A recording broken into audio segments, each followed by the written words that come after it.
Hi everyone, welcome to the online learning platform of Bansal Academy. This is Manpreet, your maths faculty. So आज की इस video के अंदर हम percentage का मैथ्स का टॉपिक डिस्कस करेंगे। हम देखेंगे कि ये परसेंटेज के टॉपिक को कैसे हम इजी वे से सॉल्व कर सकते हैं। तो क्लास को स्टार्ट करते हैं। तो परसेंटेज का आज का हमारा टॉपिक होगा जिसके अंदर हम बेसिक से अपने क्वेश्चंस को समझेंगे। तो स्टार्टिंग करते हैं। तो परसेंटेज जो वर्ड है ये टू वर्ड से बना, पर प्लस सेंट। तो देखोगे आप तो पर प्लस सेंट से ये वर्ड फॉर्म हुआ। पर का मतलब होता है फॉर एवरी, हर एक चीज के लिए, एंड सेंट मीन्स 100। तो इसीलिए जब भी आप परसेंटेज वर्ड सुनते हो तो आपको इस वर्ड को सुनते ही 100 वर्ड याद आता है। तो ये 100 डिजिट का जो नंबर है यही इसका बेस वैल्यू बनता है, क्योंकि हर चीज के लिए हम इसमें बेस यूज करते हैं 100 के लिए। तो परसेंटेज की बात करें तो परसेंटेज का ये होता है हमारा सिंबल। ठीक है। तो इसके बाद में अगर समझना हो कि परसेंटेज कैलकुलेट कैसे करते हैं तो हमारा first point, how to calculate percentage. जब भी आपको परसेंटेज को कैलकुलेट करना हो तो उसके लिए जो आपके पास आइटम है जिसके लिए आप परसेंटेज कैलकुलेट करना चाहते हो उसको हमेशा फ्रैक्शन में रखना है। फ्रैक्शन में जो आप नंबर की परसेंटेज कैलकुलेट करना चाहते हो वो हमेशा ऊपर आएगा, एंड द टोटल जो भी होगा उस चीज का हमेशा टोटल होगा, वो टोटल नीचे आएगा। कैसे? फॉर एग्जाम्पल, अगर आपको बोला जाए a student obtain 300 marks, 300 marks out of 500 marks। तो इसका मतलब क्या हुआ कि एक स्टूडेंट है जिसके नंबर आए हैं 300 out of 500, and you have to calculate his percentage. अगर आपको उसकी परसेंटेज कैलकुलेट करनी है तो आप कैसे करोगे? तो इस केस के अंदर जो चीज ऑब्टेन है, किसी पर्सन की परसेंटेज निकालनी है तो उसके मार्क्स ऑब्टेन ऊपर आएंगे। अपॉन में क्या आ जाएगा? तो अपॉन के अंदर उसके टोटल मार्क्स आएंगे, दैट इज 500। और परसेंटेज जब भी कैलकुलेट करनी है देन मल्टीप्लाई इट बाय 100। तो इस केस के अंदर हम क्या करें, कटिंग कर दी और ये नंबर मेरा 5 और 100 की कटिंग हो गई। 20 के ऊपर बचा क्या? 3 इंटू 20, इट मीन्स मेरी परसेंटेज निकल आई 60%।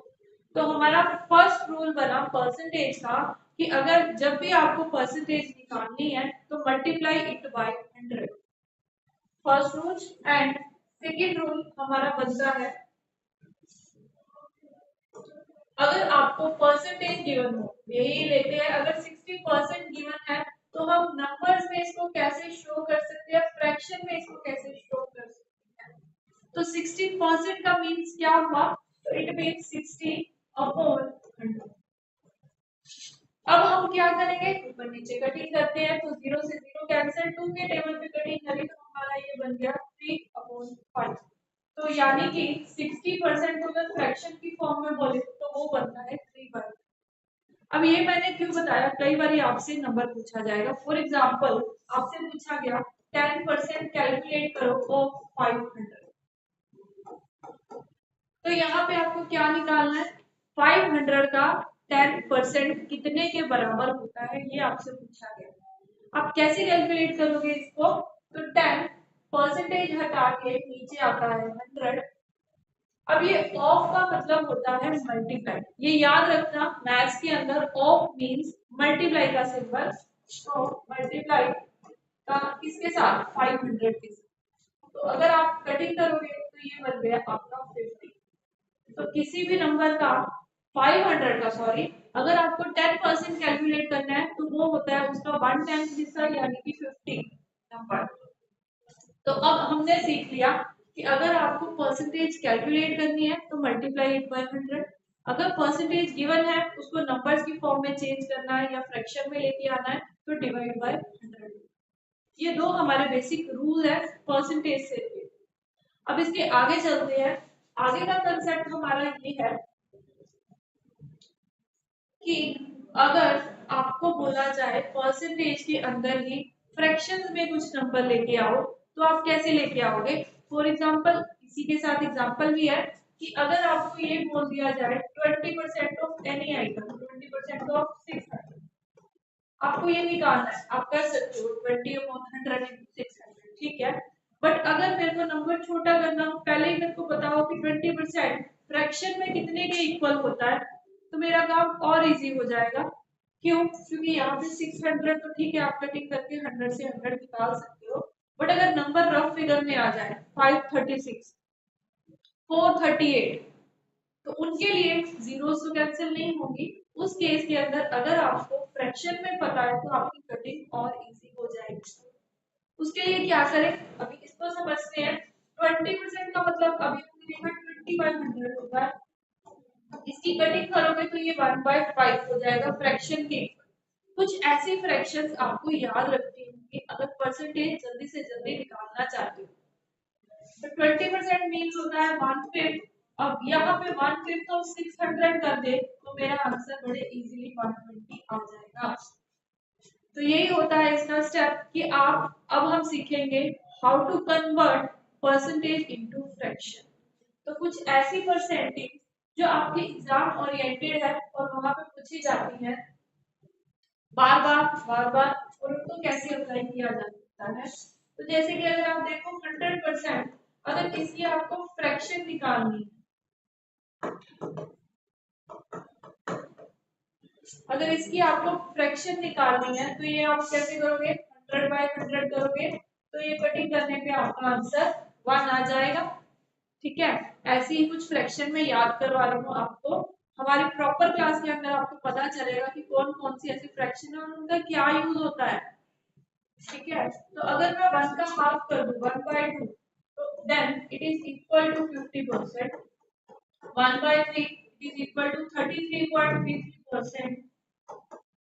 1/4 it is equal to 25%. 1/5 it is equal to 20%. 1/6 it is equal to 16.66%. 1/7 it is equal to 14.28%. 1/8 it is equal to 12.5%. 1/9 which is equal to 11.11%, and 1/10 which is equal to 10. ऐसा कुछ chart है जो आपको याद रखना है। इस वीडियो के अंदर मैं सिर्फ आपको 1 to 10 का याद करवा रही हूँ। अब ये 1 to 10 क्या हुआ, देखो हर नंबर के नीचे काउंटिंग चल रही है, 2 3 4 5 6 7 8 9 10। तो इन परसेंटेज को आपको याद करना डिफिकल्ट नहीं होगा क्योंकि 1 2 3 4 की सीक्वेंस में है ये सारे ट्रांस। ठीक है, तो अब इसको आपको याद करना होगा। वीडियो पॉज करो तब याद कर लो, बाद में याद कर लो, अभी नोट डाउन कर लो। अभी हम चलते हैं अपने क्वेश्चंस की ओर जहां पे इसका यूज होगा। कैसे क्वेश्चंस, चलिए देखिए। अगर मैं आपसे पूछूं कि 33.33% ऑफ 650 किसके इक्वल होगा। तो अगर कोई बच्चा इसको ये ट्रिक नहीं पता तो वो क्या करेगा, 33 दो बार लिखेगा, पॉइंट लगाएगा नीचे, उसका डेसिमल का 100 आ जाएगा और ये परसेंटेज का 100, ऑफ का मतलब मल्टीप्लाई 650। बट क्यों इतना टाइम वेस्ट करना जब हमें पता है इसकी ट्रिक क्या है। 33.33% फ्रैक्शन में होता है 1/3 के इक्वल। ये 1/3 आया अपॉन 100 को सॉल्व करके, ऑफ का मतलब होता है मल्टीप्लाई एंड 650। अब इसकी हम कर देंगे कटिंग तो ये बन जाएगा 150। तो हमारी आंसर विल बी 150। देखो कितनी जल्दी हो जाएगा अगर आपको ये फ्रैक्शंस आती हैं। ये फ्रैक्शन का यूज इसमें भी नहीं है, आज के हमारे क्वेश्चंस में भी है। कैसे, अभी देखते हैं। अगर मैं बोलूं if a number increase by 20%, then आपको रेशियो फाइंड आउट करनी है ए और बी की। फर्स्ट मैं ये बता रही हूँ ए और बी रेशियो में है। मैं इतना सोच के चल रही हूँ कि आपको थोड़ी सी रेशियो के बारे में कुछ पता है। देखो 20% का अगर आपको पता हुआ फ्रैक्शन भी किसके इक्वल, तो ये होता है आपका 1/5 के इक्वल। अब ये 1/5 क्या है ये समझ के चलना। वेट अ मिनट, अब ये जो 1/5 है ना, ये एक फ्रैक्शन बन गई जिसमें ऊपर वाला न्यूमरेटर नीचे वाला डिनोमिनेटर। अगर आपने हिंदी में पढ़ा है तो आपको वो पता होगा। जो नीचे वाला नंबर है वो हमेशा हमारा बेस होगा, एंड जो ऊपर वाला नंबर है वो उसपे कितना चेंज आया वो शो करेगा। ठीक है, बेस मतलब ओरिजिनल, एंड वन मीन्स जो ऊपर में आया, it means change in that number. अगर क्वेश्चन में इंक्रीज है तो मतलब 5 + 1 that is 6, new number will be 6। अगर वो डिक्रीज में है तो 5 - 1 that is 4, new number will be 4। तो इसी से हमें रेशियो फॉर्म करनी है, जो बेस है ओरिजिनल है उसकी रेशियो प्लस यहाँ पे जो चेंज आया उसके साथ इंक्लूड करने के बाद न्यू रेशियो। तो अगर मेरी बेस वैल्यू 5 ओरिजिनल नंबर, ये इसमें इंक्रीज हुआ यानी कि 5 + 1 6, तो मेरी नई रेशियो बन गई 5:6। ये कंसेप्ट लेके चलना एक शॉर्ट ट्रिक है ये वाली निकालने की क्वेश्चन को बड़े इजीली विदाउट यूजिंग एक्स। अगर आप मेरी क्लास में बैठोगे तो आप कभी भी एक्स मेथड यूज नहीं करोगे अनटिल और अनलेस वो आंसर वन लाइन का ना हो। उसके अलावा हर कंसेप्ट के अंदर आपको कुछ ना कुछ ऐसा पॉइंट देखने को मिलेगा जो आपको भी समझ आएगा और मैथ्स डिफिकल्ट बिल्कुल भी नहीं लगेगा। कभी भी एक्स वाई की इक्वेशन में नहीं उलझोगे अगर ये अर्थमेटिक पोर्शन आपने मेरे अकॉर्डिंग सीखा। तो चलिए चलते हैं आगे। अगर मेरी 5:6 है तो ये इसके अकॉर्डिंग जो आगे क्वेश्चन होगा वो मेरा आंसर कर देगा बड़े इजी। तो चलिए हमारे क्वेश्चंस पे चलते हैं।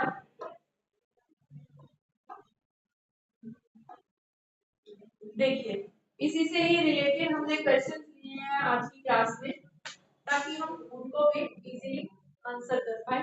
मेरा फर्स्ट क्वेश्चन है, if a number increase bye 25% it becomes 250। अगर एक नंबर को 25% से बढ़ा दे तो वो नंबर बन जाता है 250। Find out the original number. तो बताओ एक्चुअली में वो नंबर कितना होगा। कैसे करेंगे, जो अभी ट्रिक सीखी है। 25% का मीन क्या होता है, कटिंग करेंगे, हमें कटिंग की भी नहीं जरूरत, हमें तो आता है 1/4। अब ये 1/4 ओरिजिनल और न्यू की रेशियो बना देगा।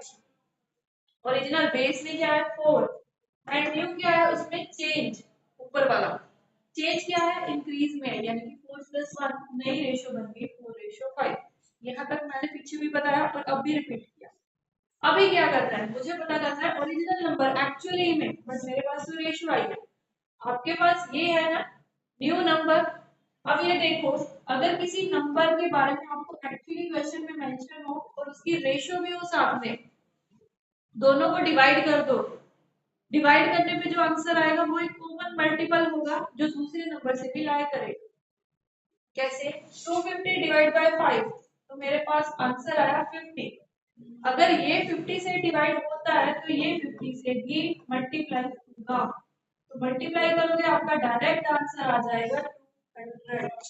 तो कोई भी एक्स नहीं लिया, कोई भी कुछ नहीं किया और आंसर दे दिया। चेकआउट करो इसको, समझ में आया। जस्ट और जस्ट परसेंटेज की हेल्प से ही पूरा क्वेश्चन निकाल दिया। एक और ट्राई करते हैं।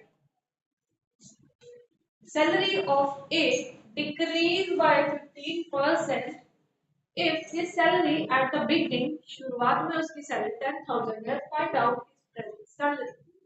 अब ये क्वेश्चन को कैसे करेंगे, आपके पास चार ऑप्शन है, no change, 17,000, 8,500 and none of. तो देखना इसकी भी ट्रिक क्या। 15% मीन क्या होता है, 15% अगर आप कैलकुलेट करो या आपको अगर याद हो तो ये 3/20 के इक्वल है। रेशो बना लेते हैं, ओरिजिनल वर्सेस न्यू रेशो। अगर ओरिजिनल है मेरा नंबर 20 तो न्यू में क्या है चेंज कितने का है 3 का है, डिक्रीज है तो 20 - 3 देन इट बिकम्स 17। अगर मेरी सैलरी एट द बिगनिंग यानी कि ये ओरिजिनल वाली, अगर ये मेरे को गिवन है 10,000, व्हाट डज इट मीन, अगर ये 10,000 है देन इट मीन्स डिवाइड करोगे दोनों को, एक कॉमन मल्टीपल मिलेगा। कितना है वो कॉमन मल्टीपल, तो आपके अकॉर्डिंग देखो तो ये नंबर मुझे मिल गया 500। अगर ये 500 का मल्टीपल है तो ये भी 500 का मल्टीपल है। जस्ट 17 और 500 को मल्टीप्लाई कर दो, आपका आंसर मिल जाएगा। कितना आया 85। यानी कि ऑप्शन नंबर सी है ना इजी। इंक्रीज और डिक्रीज जस्ट रेशियो निकालो, मल्टीप्लाई करो, डिवाइड करो, आंसर आ गया। कोई एक्स नहीं, कोई कुछ नहीं। अगर समझ में आ रहा है तो वीडियो को लाइक करो, चैनल को सब्सक्राइब करो और इस वीडियो को शेयर करो अपने उन सारे फ्रेंड्स के साथ जिनको मैथ्स जो है डिफिकल्ट लगता है और आपके एग्जाम के पॉइंट ऑफ व्यू से वो काफी इम्पोर्टेंट। नेक्स्ट क्वेश्चन की ओर आते हैं। If a number is increased by 10% and then decreased by 10%, find out net percentage change. इसको सोचो क्वेश्चन को कैसे करें। अगर किसी नंबर को 10% से इंक्रीज करके 10% से डिक्रीज भी कर दे तो बताओ उस परसेंटेज में कितना चेंज आएगा। कहने का मतलब ओरिजिनल और न्यू वन नंबर में कितना चेंज आएगा वो बताना है।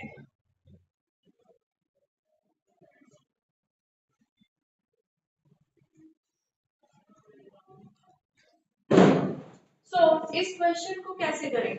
देखो पूरा का पूरा क्वेश्चन परसेंटेज बेस्ड है। पिछले वाले क्वेश्चन में आपको एक नंबर दे दिया जाता था बट इसमें नहीं दिया गया। तो आप क्या करोगे, मेरी ट्रिक है जो मैं आपको इस वीडियो के अंदर बता रही हूँ। क्या है वो ट्रिक कि अगर आपके पास पूरा क्वेश्चन परसेंटेज में, आंसर भी परसेंटेज में, then how you can find out the answer with our trick only। एक फॉर्मूला बता रही हूँ, याद रखना इस फॉर्मूला को। क्या है वो फॉर्मूला, वो कब लगेगा जब आपको सब्सिक्वेंट इंक्रीज डिक्रीज बता रहे हैं। क्या बता रहे हैं कि कॉन्टिन्यूसली कुछ ना कुछ चेंज आ रहा है, चेंज आई जा रहा है, आई जा रहा है, तब आपको आंसर करना है। कैसे आंसर करोगे इस क्वेश्चन का फिर, तो वो ट्रिक तब लगेगी और आंसर मेरा परसेंटेज में ही होना चाहिए। चलो जी अब फॉर्मूला की ओर आते हैं। फॉर्मूला है x plus y plus x Y.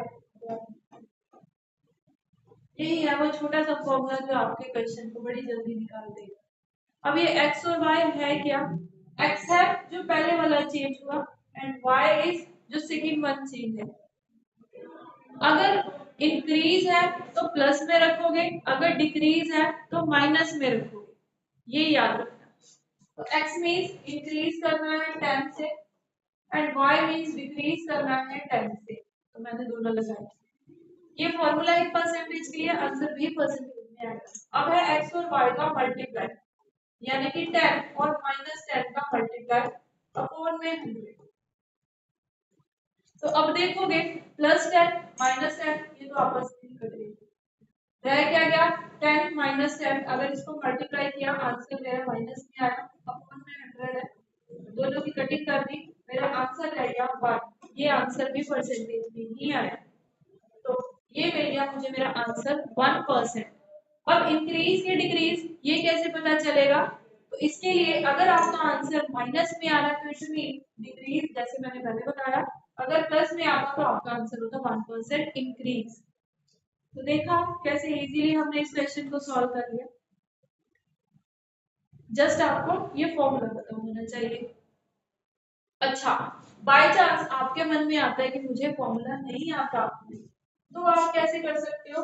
देखो तब मैं कहूंगी कि जब भी आपको परसेंटेज का क्वेश्चन दिया गया हो और आंसर भी परसेंटेज में ही पूछा गया हो, आप 100 लेके भी इस क्वेश्चन को कर सकते हो। आप ले लो कि आपका ओरिजिनल नंबर 100। अभी यहाँ पे एक और छोटा सा पॉइंट समझना, क्या आपकी ओरिजिनल परसेंटेज 100 ही होती है 100%। अगर वो इंक्रीज हो रही है इतने से भी हो रही है तो वो 100 प्लस दैट परसेंटेज हो जाएगा। मतलब यहाँ पे 10% कैलकुलेट करोगे फिर एड ऑन करोगे, उसकी बजाय आप 100% में ही ये 10% इंक्लूड कर दो। एट प्रेजेंट आपकी परसेंटेज आ जाएगी 110%। आप इससे भी क्वेश्चन कैलकुलेट कर सकते हो। 100 मेरा ओरिजिनल नंबर है, इसके ऊपर डायरेक्ट लगाओ 110%। अगर कंटिन्यूसली चीज चल रही है तो बार बार आंसर मत निकालो, कंटिन्यूसली चलते जाओ जितनी बार भी चेंजेस बोले हैं। सेकेंड टाइम उन्होंने बोला डिक्रीज करो 10% से, तो 100 में से ही आपको सब्ट्रैक्ट करना है 10%। 90% तो इसके ऊपर आपने 90% लगाना। अब ये कैलकुलेशन हो गई, मेरा नंबर आ गया 99, जो 100 है वो 99 आ गया। अब आपको चेक करना है कितने परसेंट का चेंज आया, 100 माइनस 99 करके 1% का चेंज आया। देख रहे हो 100 है 99 हो गया, तो आंसर भी डिक्रीज हो रहा है।